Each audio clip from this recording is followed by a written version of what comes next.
Welcome back. This is the Scaling Secrets podcast. Emeric Ernoult is here from Agorapulse.com, and Emeric is a serial entrepreneur with 20 years of experience in social media and SaaS, and he is the CEO and co-founder of Agorapulse.com. They are a Paris-based social media management software used by over 30,000 users across 180 countries. So there's a lot to learn from Emeric today about bootstrapping a business and growing a business and everything that goes along with that. So Emeric, glad to be speaking with you.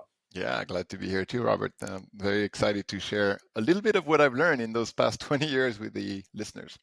Yes, and by learning from you, we can perhaps shortcut or avoid some of the problems, but then come across our own problems, but hopefully with more of a knowledge base and hopefully just with some wisdom in advance to get through those struggles. And so we introduced you and your company a little bit, but in your own words, what is the elevator pitch for Agora and for just what you do? Yeah, absolutely. So Agorapulse is social media management software. So we help businesses and agencies manage presence on Facebook, Instagram, LinkedIn, Twitter, TikTok, WhatsApp, Pinterest, any social media, any social networks that you can think about. And we have we are 170 people. We sell across the world, but the two main regions are North America and Western Europe. We are at 21 million euros, so that's probably $23 million annual revenues. We're not huge, but we're not small anymore. And the secret sauce that we have is that we help businesses show the value and improve the work they do on social media. And when I say the value, is the actual business value, like traffic, conversion, revenue. How do you demonstrate the return on investment of what you do on organic social media? So that's our differentiator here.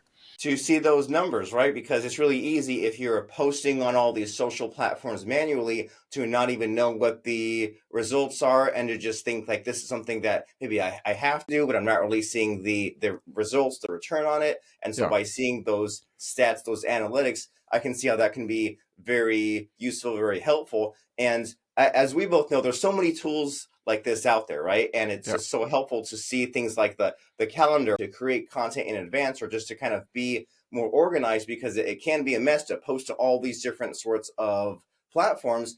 And so what kind of obstacles did you come across as far as because I think the two things that come to my mind as far as a platform like this is, number one, there's so many competitors that we mentioned a little bit, right? There's so many people doing this sort of thing. And number two, I can only imagine the sort of compliance factor, right, of staying in good graces as far as the APIs with these platforms and some of your users kind of like abusing their privilege. So just that just comes to mind for me. So what did you come across as far as the problems getting this business, this SaaS adopted? Yeah, it's a business. It's more complex than it seems. So you're right, there are a lot of competition on the market, but most of that competition is doing the basic stuff, which is the publishing side of the social media management. And that is the easy part. The hard is doing the engagement part, the listening part, and the analytics and reporting part. Most of the players in the space are only doing the publishing or mostly doing the publishing, which is the easy one. So the difficulties and the struggle for us was to do that, competing with companies that were heavily funded, because all the competition that is 360 on social media, they all raised at minimum of $200 million. We didn't raise any money. So imagine for a second having raised zero and competing with companies that have raised a minimum of 200 million. That's a difficult place to be. So what you really have to do is do something unique that you do and else is doing. And that's been our secret weapon from 2013-14 until 2022. We were the only tool having a social media inbox. Nobody else was having an inbox at the time. You may or may not remember that. It was a bunch of columns. We realized that the way people manage social was very clunky and very chaotic, and that people were used to email and responding to email, and we say social should come to you as an email in an email inbox like format. And that was our unique thing that was copied by the $200 million competitors 2 years later for the fastest and 5 years later for the slowest. But eventually everybody did what we did. And what we reinvented in 2022, measure of the return on investment. But you always have, if you're small and bootstrapped and you're competing with a high, by the way, being on a highly competitive market is a good thing when you're bootstrapped, because that means there is a market. There's nothing more difficult to market that does not yet exist. And if you've been an AI player 3 years ago, it would have been hell for you. You're an AI player after the chat GPT tsunami. It's amazing. It's a great timing. If you're an AI player in 2 years, it's probably already too late. So timing is everything. And when you're bootstrapped and your market is already competitive, that means that, oh, at least there's a market. So you can try to find your niche and you can try to find your angle in that market, and what makes you unique, different. So for us, that was those two things. Those are some amazing insights, and it's good encouragement because a lot of other companies do have a lot more resources, right? A lot more funding, a lot of like all these teams that can compete us. So you're saying that the things to keep in mind is to, for one, like kind of know what the timing is. Like what mine is, like Bill Gates said something like decades ago about there's like the waves, right? And if you can get in front of a wave that happens every 3 to 5 years, then that's where you can really succeed. But then what a lot of people don't talk about is, well, a wave is not permanent, right? Like everyone thinks of the wave as it's like coming up, but then the wave's gone and then another wave comes past. But it's like we have to be sort of fast and nimble and have this kind of marketplace awareness. And it's possible, as you're saying, to be too early and too late. Like you're making me think about, there were some AI tools a few years ago that were, the only focus was on like generating articles. And I was thinking, okay, well, I guess that's sort of cool. And that's nothing compared to now where like it can do kind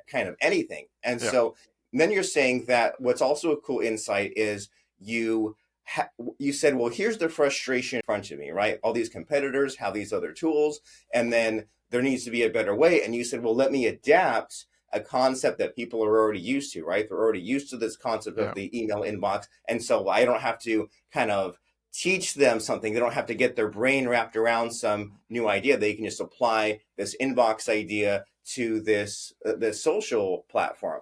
Yeah. And so Exactly. yeah, and so you're successfully competing against these big companies, and when they catch up, like you said that you innovate first, and then they all see what you're doing, and they all kind of catch up.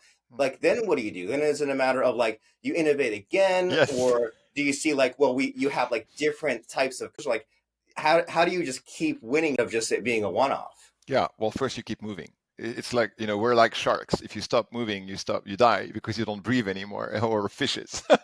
So you have to keep moving and you have to keep iterating and adapting. The companies that win are the ones that adapt constantly. The company that eventually die are the ones that stop adapting at one point. And if they have had success, there will be momentum for that success, but they will eventually die. And the way to do that is to constantly ask put yourself into question and put the way you do things into question, and accept to create big, fat, difficult changes in the product you build, in the way you run your teams, in the way you run your business, and learn fast and accept to make mistakes. It's really, really easy once you start getting to level of success to become complacent and to stop putting yourself outside of your comfort zone and asking your team to do the same. And you have to do that as a company leader. You constantly be the one who kill the comfort for yourself and for everybody else around you. And it's hard to do because the bigger you grow, the more people are going to be disappointed by that or unhappy about that, because human beings love comfort. And once they have financial comfort, job comfort, habit comfort, routine comfort, they want to keep it because it feels very safe and it's very good. Discomfort feels difficult and stressful, anxiety, but this is all what triggers success um, and the ability to adapt to the new conditions. The comfort is going to make you ignore the new conditions, the new market conditions, or the fact that, like, let's take an example, very simple example. When we started Agorapulse, we were running tests and promotions on Facebook. It was all the rage in 2012 and 2013. Everybody wanted to run a contest, a sweepstake on their Facebook page to get more fans. You may or may not remember that time because it's 10 years ago, but there were at least 12 competitors we knew of at the time that were selling the same thing as us: sweepstakes, quiz, photo contests on Facebook. Today, this market is dead. It does not exist anymore. Nobody sells that. It's gone. So if we had some success at selling Facebook contests and promotions, or contests and promotions in general on social media, today we would not exist anymore. So the ability to constantly adapt and get out of your comfort zone is an absolute necessity to survive. And I have to say that every time I do that, and every time we're a little bit bigger, I have a little more resistance to it, because human beings hate change and they hate discomfort. And founders can deal with that. And the early team that you have in your company around you as a founder can also probably deal with that. But most people around that are going to have a hard time dealing with that. So you have to be ready and prepared for that.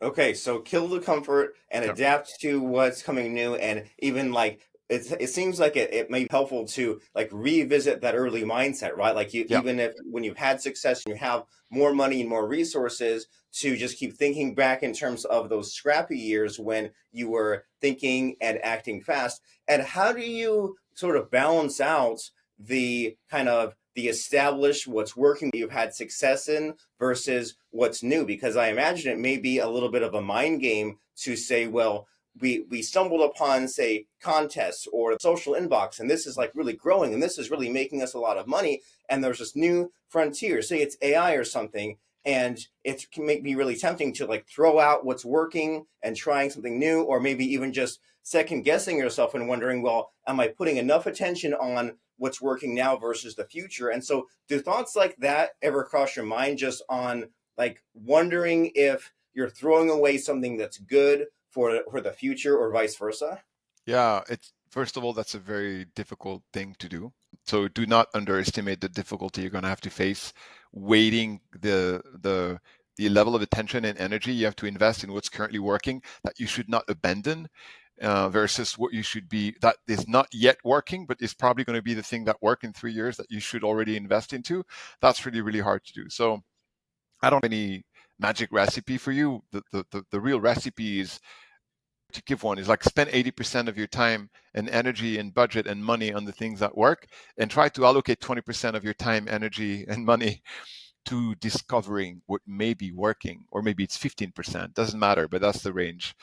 Always be investing in the stuff that is not sure yet, that is not validated yet, that could be the future, could not be, and always have this motion internally inside the company to, that 80-20 rule. Google, I think you've probably read that a dozen times already, that Google gives 20% of their time to each Google employee to invent something on their own, and like that. I think that's how Google Maps got invented. That's how Gmail got invented.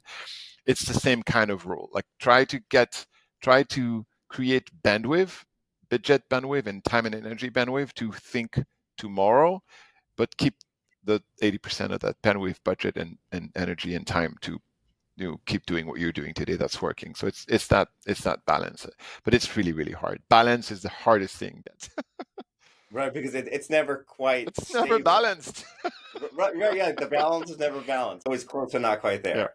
that's the principle of balance. It's never right. It never sit right in the middle where it should be.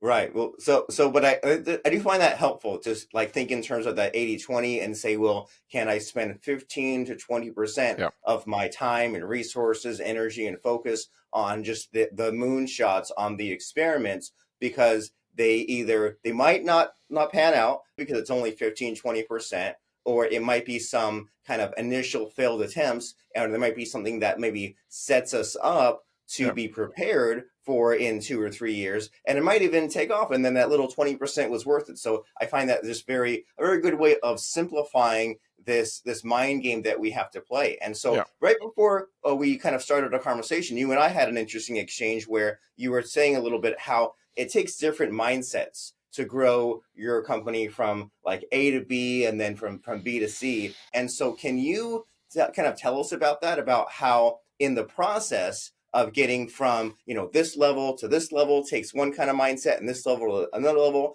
takes a different mindset? Like, what are the levels, the blocks, and what kind of shifts did you have to make?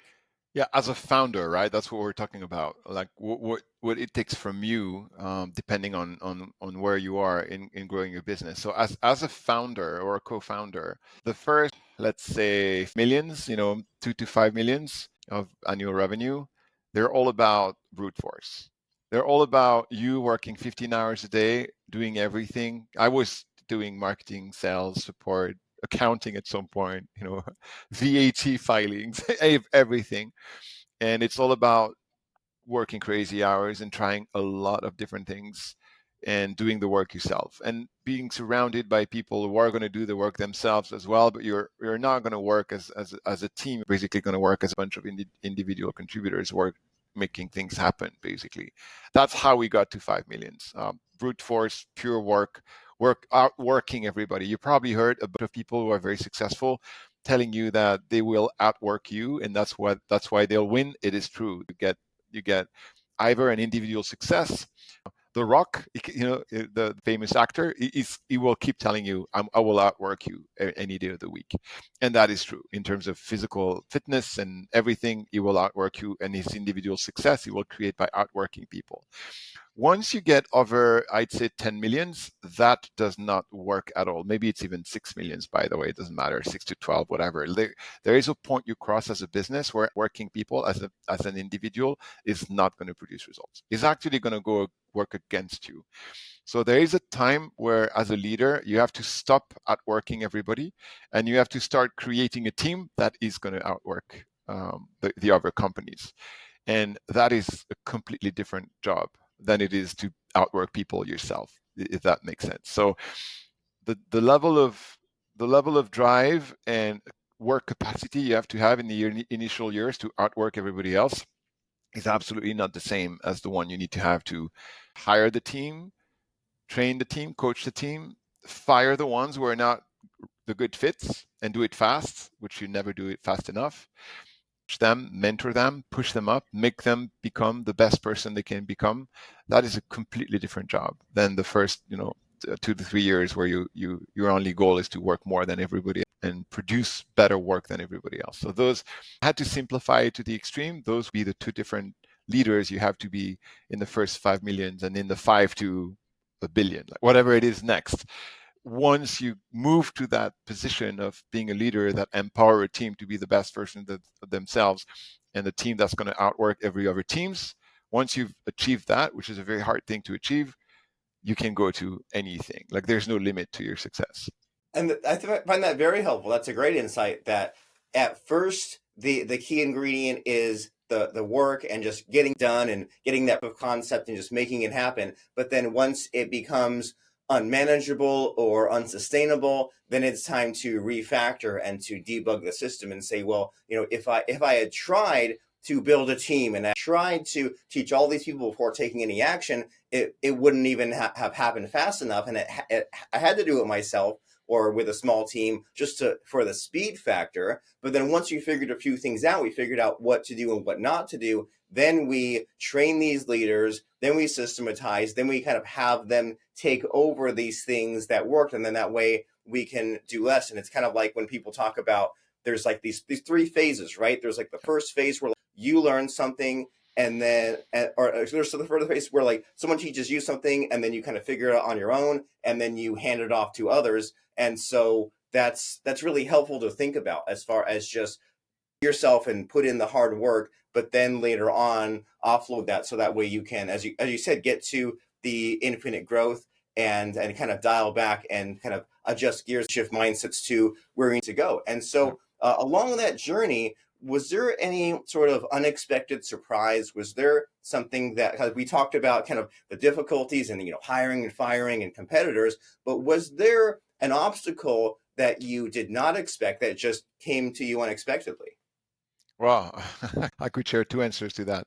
Unexpected is my life. So if you ask me, is there anything unexpected in your journey? I'd say everything was unexpected. When I used to be a business lawyer and I was making 15,000 euro a month.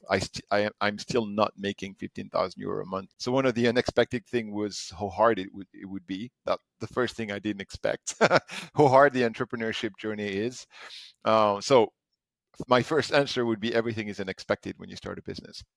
But my second answer, which is the opposite, is like, well, you should expect the unexpected. And once you expect the unexpected, then nothing's unexpected anymore because your life is to deal with that. So it's expected. You know what I mean? And maybe it sounds awkward, but so there's anything feeling lost or like, oh my God, I really didn't expect that. I kind of faced that thing that the day before I didn't think would happen to me and looked at it and say, okay, well, that's my life. I have to deal with that. I should have expected it. I should have expected this. This is what it is, and deal with it. So that's my weird answer to your question. The weird answers are good, right? If something means that Yeah, it was is probably more important and more memorable, yeah, like if your imagination to imagine like, the milk soaking into the loaf of bread to remember milk and bread in the shopping list because it's weird, it's the visual that sticks out yeah. in your head. And so this entrepreneurial journey, it is a weird one, right? Like the Mm, things you've been saying today, you're saying to expect the unexpected and to expect it to be hard. And so, and if you think about like the possible forward, that is a better way to go, right? If it will be hard either way and you don't expect it to be hard, then you have to figure all these things out. Well, that's no good. But if you say, I know it will be hard and I know I need to just bring my A game and toughen up and rise to the occasion, yeah, and of wishing it was easier, wishing I was better, then yeah, I can get to it. And so, as far as your kind of your inner game and your mindset and your mental health, do you have any tips as far as like staying sane as an entrepreneur? Because it can be really easy to give up or to just get overwhelmed doing all 17 different tasks simultaneously. So what do you have as far as like the insight as far as staying a sane entrepreneur? yeah. Well, that's a loaded question. First of all, do not embrace that journey if you want what people call a work-life balance, because there's no work-life balance when you start a business. This is a myth, doesn't exist. You're going to have to sacrifice a lot of stuff that everybody who wants a work-life balance wants to have in their lives, and that's the way it is, period. There's no escape to that. Learn to like that, to appreciate the hard working, the 12-hour a day work. Learn to be okay with that and be happy about it. And basically have a mindset that's basically you get to do this. You get to be an entrepreneur. You get to work hard. You get to build something meaningful. You get to impact people's lives. You get to have a team that loves working with you. You get to change people's lives with a product you build and you sell to them that makes their life better, hopefully. Normally, that's why you want to be an entrepreneur. And once you start looking at everything you do with, I get to do that, and not, I have to do that, or I'm forced to do that, your view on your life becomes very different because suddenly you're not, life doesn't happen to you. You make life what you want it to be. So I think for me, it's really about the angle you take when you look at what your life is. That's the first thing. And the second thing is, if you have passions or hobbies outside of work, which I do, I love sailing and kite surfing. Find time to do them. And even if you have to stay connected to Slack on your phone or answer your emails while you're away because you couldn't disconnect, like everybody tells you you should disconnect. I never disconnect ever. I have never done that. I don't know what that looks like, but I'm okay with it because if I go in the Caribbean for 2 weeks on a catamaran and a kite surf trip, and I'm having the time of my life with my wife and son, I'm okay to answer my emails and be on Slack to help my team if they need me while I'm away, because I'm actually in another part of the world. It's exotic. I'm doing something fun. And if I have to work 2 or 3 hours a day, I'm fine with that. I have no problem. So my way of dealing with that was to travel, take time off, like time off where I was still available and a little bit, but not disconnect entirely. I wouldn't feel guilty about shit. There's so much going on. I'm going for a 2 weeks cruise in the Caribbean. I shouldn't do that. No, I want to do it, but I'm going to stay available during that time, so I don't need to feel the guilt. But I'm that crazy vacation that makes me feel good about it. So that's my balance. But you look at Elon Musk's balance; he will tell you he never takes vacation. The only time in his life he took vacation was a week where he left and horror happened. I forgot what it was. So that's his balance. Everybody has to find their own. And mine is this one. I can tell you in my team, there are people who completely disconnect when they're on vacation. That is their balance. That is the way they stay sane. So you have to find your own and look at it with, I get to do this, my choice. That's what I want. That's what's meaningful to me. And once you do that, you can be at peace with the choice you've made. I love that. It's not that I have to do this, it's that I get to do this. And then that work-life balance, it's not a one size fits all. That the balance or the integration can be whatever it is that you think it is. It might mean just a few hours a day being connected if you're on that vacation, or even, you mentioned Elon Musk when his jet tracker came out, right? People on Twitter were saying like, "Oh, well, he flew to Dubai today. He flew to the Caribbean today." I was thinking, okay, well, even if he's always on, he's still like going to some pretty cool locations, Yeah. and it's still like traveling and still getting out. And so Could if we be. can find the way to make it work for us, so that way we can maybe find out just where it we can make our business work. We can also be happy. We can also be fulfilled, and not necessarily succumb to these excuses of like, right at 5 p.m. I'm done working. I'm unreachable. If Yeah. that still makes your business grow, still helps you, great. But if you need to work those longer hours or weekend hours, or sometimes make it work, as long as the other important parts of your life does not suffer, then why not, right? We're Yeah. living in this day and age where so much is possible as far as the reachability, as far as like zooming in and wireless access anywhere. So why not make that work for us, instead of that being an obstacle or a barrier? And so as Totally. we're getting near the end of our conversation here, Emeric, I want to make sure we've talked about a few different kind of scaling secrets, but do you have a really helpful tip that has helped you and your company scale? Since this is the Scaling Secrets podcast, what do you have as far as a little bit of scaling advice? Well, I would have dozens of them, so we probably won't have the. I will only pick one. So we talked about the shift in who you need to be to grow the next stage. So I keep telling the founders that I meet and I mentor, you're not the right person to take your company to the next step. You have to become that person. So are you committed to that? Are you not? If you are, well, good, let's work on it. If you're not, let's think about who is going to do that, because if it's not you, someone else has to do that. And one of the things that and I had to learn a lot of stuff that I know today that I didn't know 10 years ago to become who I am today and to be the leader I need today. And I still have a ton to learn to be the leader I will be tomorrow to take the company to the next level.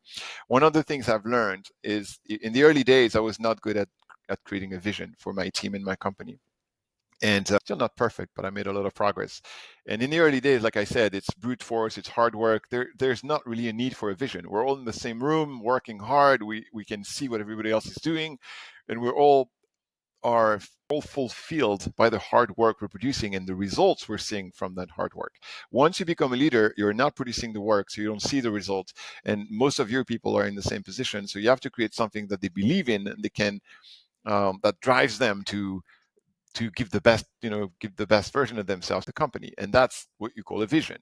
And I had a lot of trouble putting together that vision. A book called Vivid Vision that that triggered in me like, oh, a vision can be that. Okay, that I understand. And the one thing I could not understand, I'm not that type of guy. I'm not Elon Musk, so conquering Mars or changing the car industry. That's a visionary type of thing, right? I am not that visionary person. It's really, really hard for me to have such a big vision that we're like, ooh, we're going to go to space and conquer another planet. That's amazing. I want to be part of that. I cannot do that. So my way of creating visions is that I learned that from the book is really describing what the company looks like in 3 years. How big is it? Where are the office? Are we full remote or semi-remote or fully? What does our life look like? What kind of clients do we sell to? Why do they pick us? What separates us from the crowd? So basically, thinking about the vision you want to build for your company as a very simple picture of what you see your company be in years is enough of a vision to embark the people behind you and to have people say, I love what you see for this company in 3 years. And that was game changer for me because before that, I was just thinking, yeah, we want to be a great software that people love using that solves a real problem for them. But I couldn't really articulate what was my vision for Agorapulse until I read the book and I say, oh, I kind of know what I want, where I want to be in 3 years. I kind of know the picture of what this company looks like and its business and its team and how we go to market and how we change our own little world. And that changed my definitely changed my life, because once vision and it's well documented and it's clear. And by the way, if you reach out to me on LinkedIn, if you listen to this podcast and you reach out to me on LinkedIn and ask me for my vision for the company, I will send you the document. It's a 7-8 page document that can serve as a template. um, and I can send it to you so you can see what it looks like. It's always interesting to see how it looks like. And once you have that and you can give that to candidates, for example, it's an amazing recruitment tool, because now suddenly people can project themselves into your company. Oh, that's interesting. I can see where I'll be in 3 years in that whole picture that he draw for me.